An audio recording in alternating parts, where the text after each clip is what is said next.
अस्सलाम वालेकुम everyone and welcome back to my channel Bilal Azam unplugged. और आज एक नई टिप और एक नए हैक के साथ मैं आपके साथ आया हूँ, जिसमें मैं आपको गाइड करूँगा कैसे आप पैसिव इनकम कमा सकते हैं, वो भी डॉलर्स के अंदर। और ये मैंने सीखा है अपने कोविड वाले पीरियड के अंदर, जब मैं ट्रैवल बिल्कुल बंद हो गया था तो मुझे समझ नहीं आ रही थी कि यार कैसे डॉलर कमाए जाए और कैसे इनकम की जाए। तब मैंने इसके ये वाला काम स्टार्ट किया और आहिस्ता आहिस्ता इसके अंदर मैंने देखा, इसके इन एंड आउट समझे, इसके डूज़ एंड डोंट समझे कि कैसे आप सक्सेसफुली जो है वो पैसिव इनकम कमा सकते हैं। तो इसके अंदर मैं आपके साथ शेयर करूंगा एक वेबसाइट shutterstock.com। मैंने अपनी जो बीइंग अ ट्रैवलर के ऊपर 18 टिप्स बताई थी, उसके अंदर भी मैंने इसका जिक्र किया था, लेकिन मैंने कहा ज़रा इसको मैं खोल के ज़रा बयान करूं कि जो लोग ये करना चाहते हैं शटरस्टॉक के ऊपर कैसे अर्निंग की जाती है, उनके लिए एक छोटी सी गाइड मैं बना दूँ, ताकि जो मैंने सीखा है पिछले 2-3 सालों के अंदर वो आपके साथ शेयर करूँ और आप भी बना सकते हैं। सबसे बड़ा फ़ायदा क्या है? सबसे बड़ा फ़ायदा यह है कि वो लोग जो ट्रैवल व्लॉगिंग नहीं कर सकते because of their low confidence, या वो इंट्रोवर्ट हैं, या वो कैमरे के सामने फेस नहीं कर सकते, लेकिन उनकी कैमरा नहीं वीडियो मेकिंग की स्किल्स हैं अच्छी, और वो अच्छा जो है कैप्चर कर सकते हैं वीडियोस को, मोमेंट्स को, या किसी भी अच्छे मोनूमेंट्स को, चीज़ों को कर सकते हैं, वो यहाँ से बेसिकली इनकम कर सकते हैं। और वाकई अब जिस तरह के एल्गोरिदम्स और आर्टिफिशियल इंटेलिजेंस आ चुकी है, ये जितनी भी वीडियो की वेबसाइट्स या कोई भी ऐसी चीज़ें जहाँ पे एड्स या कोई इस तरह की चीज़ें चलती हैं,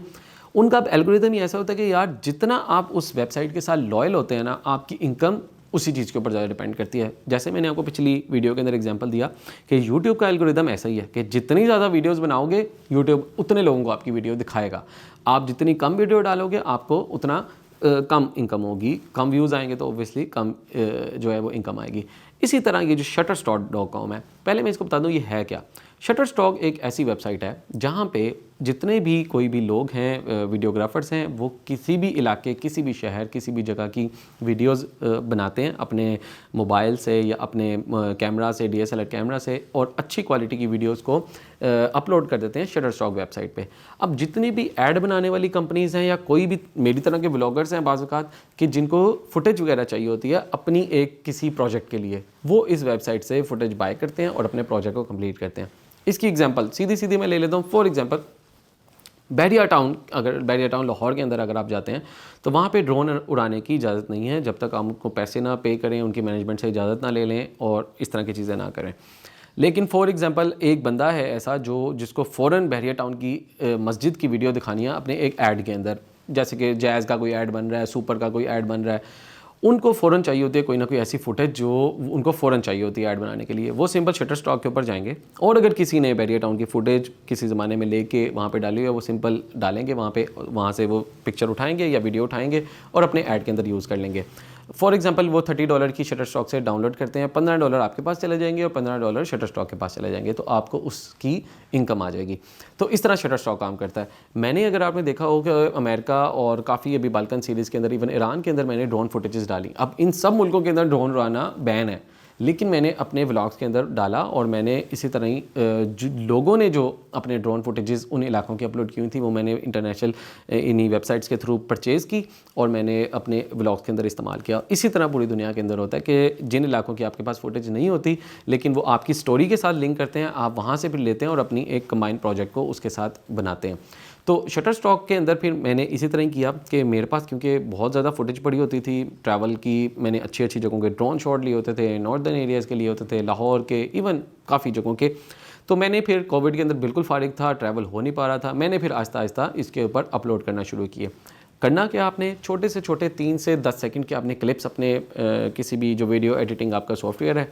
आपने वहाँ से अपनी वीडियो को एक्सट्रैक्ट करना है और आपने अपलोड कर देना है शटरस्टॉक के ऊपर। और शटरस्टॉक उसको पहले रिव्यू करेगा, उसका पूरा क्राइटेरिया वो थोड़ा सा आगे चल के आपको बताता हूँ, उसमें भी आपको बताता हूँ ट्रिक्स एंड हैक्स क्या हैं। वो जैसे आप उसको अपलोड करते हैं, अप्रूव हो जाती है, शटरस्टॉक की वो गैलरी में चली जाती है और उसके बाद जब किसी बंदे को ज़रूरत पड़ती है वो डाउनलोड हो जाती है। अभी बहुत सी मूवीज़ हैं जिसके अंदर मेरे शॉर्ट्स यूज़ होते हैं। पाकिस्तान के बहुत से ऐसे एड्स हैं जब मैं देखता हूँ तो मेरी फुटेज उसके अंदर मुझे नज़र आ रही होती है और मुझे इवन जब मेरी वीडियो डाउनलोड भी होती है तो मुझे पता चलता है किस मुल्क में कहाँ पर मेरी वीडियो डाउनलोड हुई है, ये शटरस्टॉक सब कुछ बता रहा होता है आपको। उस वजह से मैंने फिर इस चीज़ को अब टाइम मुझे आजकल बहुत कम मिल रहा है, लेकिन जब मैं बिल्कुल फ्री होता हूँ, मेरे पास कोई ट्रैवल का टाइम नहीं होता और एडिट करके मैं अपनी सारी ब्लॉगिंग करके अपनी ख़त्म कर चुका हूँ, तो बीइंग अ ट्रैवलर वाले चैनल के ऊपर, तो फिर मैं अपनी फुटेज के अंदर से एक्सट्रैक्ट करके शटरस्टॉक पर डालना शुरू कर देता हूँ कि यार चलो कोई पैसिव इनकम तो जनरेट हो। फ़ायदा ये होता है कि यार एक दफ़ा आपने बैठना है, चीज़ों को अपलोड करना है, फिर आप चाहे जहाँ मर्जी ट्रैवल करते रहें, घूमते फिरते रहें। ये ऐसी चीज़ है जो आपकी बैकएंड पे खुद ब खुद ही लोग ख़रीदते हैं, आपकी छोटी मोटी जो आपकी इनकम आती रहती है। और फ़ायदा ये होता है यार, आपको अगर महीने के 50, 100, $200 आ जाए, आपके नेक्स्ट टूर की वो जो प्री प्लानिंग होती है ना, वीज़ा अप्लाई करना और डॉक्यूमेंट्स इकट्ठे करना, ये उसके अंदर जो एक्सपेंस होता है वो आपका यहाँ से बेसिकली पूरा हो रहा होता है। तो अब इसके अंदर मैं आपको जो टिप्स हैं वो थोड़ी सी बता देता हूँ कि डूज़ एंड डोंट्स हैं क्या। तो सबसे पहले आ जाते हैं कि किस तरह की फुटेजेस आपको लेनी चाहिए जो कि शटरस्टॉक पे ज़्यादा सेल होती हैं। नंबर 1 तो ये ऐसी जगह जहाँ आपको लगता है कि किसी भी शहर की वो पहचान होती हैं, जाके जैसा कि मोन्यूमेंट्स वगैरह। फॉर एग्ज़ाम्पल लाहौर का रेलवे स्टेशन हो गया, बड़ी बड़ी मस्जिदें हो गई, जैसे मैंने बैरिया टाउन का भी आपको बताया, बादशाह मॉस्क हो गई, मीनार पाकिस्तान हो गया, आज़ादी टावर हो गया, ये मैं लाहौर की आपको एग्जांपल दे रहा हूँ। इसी तरह आप जब माउंटेन्स वगैरह के अंदर जाते हैं, नॉर्दर्न एरियाज़ में जाते हैं, तो कुमराट वैली हो गई, यानी हर जगह की कोई ना कोई ऐसी जगह जो कि आपको लगता हो कि यार ये बड़ी इंपॉर्टेंट फुटेज है जो कि लोग यूज़ कर सकते हैं, कहीं ना कहीं पे रिप्रेजेंट कर सकती है किसी ना किसी चीज़ को, तो वो आपकी होनी चाहिए। फिर आप टाइम लैप्सेस ले सकते हैं। मैं कहता हूँ सिर्फ और सिर्फ एक बंदा टाइम लैप्सेस पे लग जाए ना, अपना मोबाइल और ट्राईपॉड होना चाहिए। लाहौर के किसी भी एरिया में बैठ जाओ, रोज़ाना के कलमा चौक पे बैठ जाओ, लिबर्टी में बैठ जाओ, कहीं पे भी जाओ आप, बस टाइम लैप्सेस, एयरपोर्ट्स पे, स्टेशन पे टाइम लैप्सेस बहुत ज़्यादा सेल होते हैं। यानी नंबर 1 पे आपकी ड्रोन फुटेज सेल होती है, नंबर 2 क्या पे मैं कहूँगा नंबर 1 नंबर 2 साथ ही चलते हैं। टाइम लैप्सेस और ड्रोन की सबसे ज़्यादा डिमांड है शटरस्टॉक के ऊपर। और उसके अलावा फिर आपके जो माउंटेन्स और ज़रा कूल एंड काम जगह होती हैं या कहीं पे रश दिखाना होता है, ये चीज़ें भी आपकी बहुत ज़्यादा चल रही होती हैं। डूज़ एंड डोंट्स में मैं आपको बता देता हूँ कि कौन सी फुटेज आपकी रिजेक्ट होती है, क्योंकि इसके अंदर टेम्परामेंट जो है ना, जैसे हम यूट्यूब के अंदर है ना कि व्यूज़ नहीं आते, इसके अंदर सबसे बड़ा जो आपका पेशेंस है ना वो ये है कि आपकी फुटेज रिजेक्ट बहुत ज़्यादा होती है। आप जब अपलोड करते हैं, अब इतनी मेहनत से आपके पास फुटेज तो चलें आपकी पड़ी होती है पहले की, आपने बहुत ज़्यादा सोच के नहीं फुटेज बनाई होती, ठीक है, लेकिन अगर आप उसको पूरा प्रोसेस करते हैं, उसकी कोई कलर ग्रेडिंग करते हैं, कोई करेक्शन करते हैं अपने प्रीमियर प्रो के अंदर या वीडियो एडिटिंग के थ्रू, फिर कोई 3 से 10 सेकंड का क्लिप काटते हैं, फिर उसकी वेबसाइट पे जाते हैं शटरस्टॉक पे, अपलोड करते हैं, कीवर्ड्स लिखते हैं, ठीक है, जो कि बहुत इंपॉर्टेंट है कि किन किन कीवर्ड से कोई सर्च करे तो आपकी वीडियो सामने आनी चाहिए, वो आपने बड़ा सोच के उसके अंदर लिखने होते हैं। फिर आप टाइटल बनाते हैं, वो सब कुछ अपलोड जब करके फारिग होते हैं तो 2 से 3 दिन आपका लेता है। बाज़ का एक ही दिन के अंदर आपकी रिव्यू हो जाती है, बाज़ का 2-2 दिन लग रहे होते हैं। तो 2 दिन बाद मैसेज आता है जी आपकी फुटेज रिजेक्ट हो गई है। अब फुटेज रिजेक्शन के जो मेरा एक्सपीरियंस है, मैं आपको क्या बताऊँ, 1-2 हज़ार से ज़्यादा मैंने क्लिप्स अपने अपलोड किए थे और मेरे ऑलमोस्ट 100 या 200 क्लिप ही जो हैं वो अप्रूव हुए हैं। उसकी वजह ये है कि मुझे पता ही नहीं था कि क्या उसके अंदर गाइडेंस है कि कौन से फुटेज। अब मैं देखता हूँ तो मुझे शर्म आती है यार, मैं ये वाली चीज़ें भी अपलोड कर रहा था, ऐसी चीज़ें भी अपलोड कर रहा था। और वो उनकी बात बिल्कुल ठीक है, वो जिन चीज़ों पे रिजेक्ट करते हैं वो आपको तभी समझ आती हैं जब आप दूसरे एंड पे होते हैं, डाउनलोड करने वाले एंड पे। फॉर एग्जांपल जैसे कि मैं एक यूज़र हूँ, मुझे अपनी वीडियो के लिए किसी की फुटेज चाहिए ना, तो मैं हमेशा वही फुटेज सेलेक्ट करूँगा जो बहुत स्मूथ बनी होगी, बहुत ज़्यादा फास्ट नहीं होगी, ग्रेन्स नहीं होंगे, हाई क्वालिटी होगी, क्योंकि मुझे अपनी जो वीडियो बनानी है एक दूसरे का उसमें पोर्शन डाल के वो उसकी क्वालिटी का ख्याल रखना है। तो यही शटरस्टॉक की मेन क्राइटेरिया होता है कि आपकी फुटेज के अंदर ग्रेन्स नहीं होने चाहिए। 4K होना तो मस्ट है, क्योंकि हाई क्वालिटी आपकी 4K के अंदर ही आती है। 1080 भी चलती हैं, लेकिन 4K तो अब मस्ट हो गया हुआ है उसके अंदर। 4K क्वालिटी हो, ग्रेन्स बिल्कुल ना हो, ओवर एक्सपोजर ना हो। नंबर 2 कि उसके अंदर जो ब्रांड्स या कहीं पे बाज़ार की आपने कुछ लिया ना, तो उसके अंदर बोर्ड्स जो पीछे हैं ना वो ज़्यादा ना नज़र आते हो। ये बहुत इंपॉर्टेंट है, क्योंकि वो कहते हैं कि हमने किसी भी ब्रांड को प्रमोट नहीं करना स्पेसिफिक। तो ऐसी फुटेज होनी चाहिए कि वो या तो बहुत दूर होना चाहिए बोर्ड। फॉर एग्जांपल पेप्सी का अगर बोर्ड लगा हुआ है ना, वो अगर आपके वीडियो के अंदर नज़र आ गया तो आपकी वीडियो रिजेक्ट हो जाएगी। लेकिन अगर आपने दूर से ऐसा शॉट लिया कि दूर ब्लर में या कहीं पे पेप्सी का बोर्ड नज़र आ रहा है, वो एक्सेप्ट हो जाता है। इवन जब मैं ड्रोन के शॉट्स अपने लगाया करता था तो उसमें नीचे किसी बैंक का वो जो बैनर लगा होता था ना पैनाफ्लेक्स का, उसकी वजह से भी मेरी वीडियो रिजेक्ट हो जाती थी।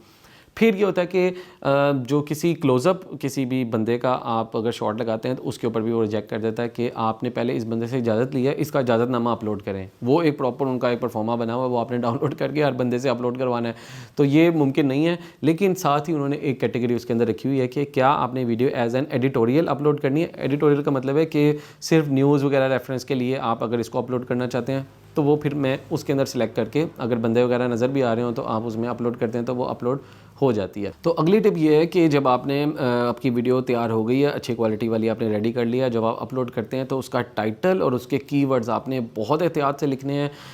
हर वर्ड जो आपको लगता हो, जो सीन उसके अंदर नज़र आ रहा है, उसको आप अपने कीवर्ड के अंदर एंटर करें, ताकि जब भी कोई सर्च करे तो आपको आपकी वो वीडियो उनके सामने आए। और उससे अगली टिप ये है कि अगर आपने किसी एक जगह का बड़ा लंबा शॉट लिया हुआ है, जैसे ड्रोन का शॉट है कि आपने उड़ाना शुरू किया, एक जगह का आपने नीचे से एंगल लेना शुरू किया और ऐसे करके दिखाना शुरू किया,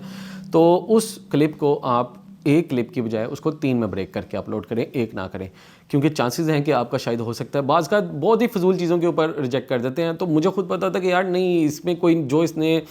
वो उसके ऊपर मेरा पॉइंट लगाया ना कि जी मैंने इस वजह से आपकी वीडियो रिजेक्ट किया है, तो मैं कहता हूँ नहीं, मैं एग्री नहीं करता। मैं 2 दिन बाद उसी वीडियो को दोबारा अपलोड कर देता हूँ और वो अप्रूव हो जाती है, जब आपको वाकई यकीन होता है कि यार ये इसने गलत मेरा रिव्यू किया। तो उस वजह से फिर मैं क्या करता हूँ कि एक क्लिप को 3 के अंदर ब्रेक कर देता हूँ, एक डाउन एंगल के थ्रू, एक सामने एंगल वाला और एक जो थोड़ा सा ड्रोन ने थोड़ा सा हाई एंगल के ऊपर लिया होता है। तो उसमें एक अगर रिजेक्ट होता है तो दूसरा एक्सेप्ट हो जाता है, दूसरा नहीं तो तीसरा एटलीस्ट एक्सेप्ट हो जाता है। तो फ़ायदा ये होता है कि एक ही फुटेज के अंदर से आपके 3 क्लिप निकल आते हैं और आपकी 3 अपॉर्चुनिटी बन जाती है अर्निंग करने के लिए।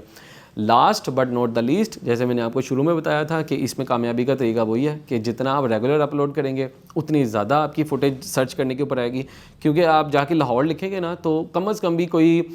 15,000 क्लिप लाहौर के पड़े होंगे शटरस्टॉक के ऊपर, लेकिन नज़र ऊपर उसी का ही आएगा जो रेगुलर अपलोड करता है। बिल्कुल इसी तरह अगर आप जाके फेरी मेडोज़ या नंगा पर्बत लिखेंगे तो वीडियो शायद मेरी आएगी या अबरार की आएगी, टॉप 10 के अंदर हमारी ऊपर आ जाएंगी, क्योंकि जो लोग यूट्यूब के ऊपर रेगुलर ज़्यादा अपलोड करते हैं यूट्यूब उनको दिखाता है। इसी तरह शटरस्टॉक का काम है कि जो लोग ज़्यादा रेगुलर दिखाते हैं शटरस्टॉक ज़्यादा से ज़्यादा उनकी फुटेज दिखाता है। तो इसकी एग्जांपल मैं ऐसे दूंगा कि मैंने जो इसको एक्सपीरियंस किया कि जब मैंने कोविड पीरियड के अंदर 2020-21 के अंदर मैंने बहुत ज़्यादा फुटेजेस अपलोड की तो मेरी अर्निंग बड़ी अच्छी आ रही थी। जैसे ही कोविड बंद हुआ मैं ट्रैवलिंग पे निकल गया और अपनी वीडियोज़ को यूट्यूब की तरफ फोकस हो गया, मेरी शटरस्टॉक की फुटेजेस भी सेल होना बंद हो गई और मेरी इनकम भी वहाँ से आना कम हो गई। तो इसके लिए ज़रूरी है कि कुछ ना कुछ अपनी फुटेज वगैरह जब आप अपने व्लॉग्स वगैरह एडिट करें उसी टाइम ही छोटे छोटे क्लिप्स भी अपने एक्सट्रैक्ट करके शटरस्टॉक को भी थोड़ा फीड करता रहा करें। तो आई होप आपको इस वीडियो से फ़ायदा मिलेगा, आप लोग इसको देखें। मैंने वीडियो की डिस्क्रिप्शन के अंदर शटरस्टॉक का लिंक लगा दिया है, इस लिंक के थ्रू अगर आप इसको जाके साइन अप करते हैं तो जितनी भी चीज़ें होंगी मैं मज़ीद आपके साथ इस तरह की जो टिप्स हैं इनकम की और ट्रैवलिंग की वो आपके साथ शेयर करता रहूँगा। मिलता हूँ आपसे फिर किसी नई वीडियो के अंदर।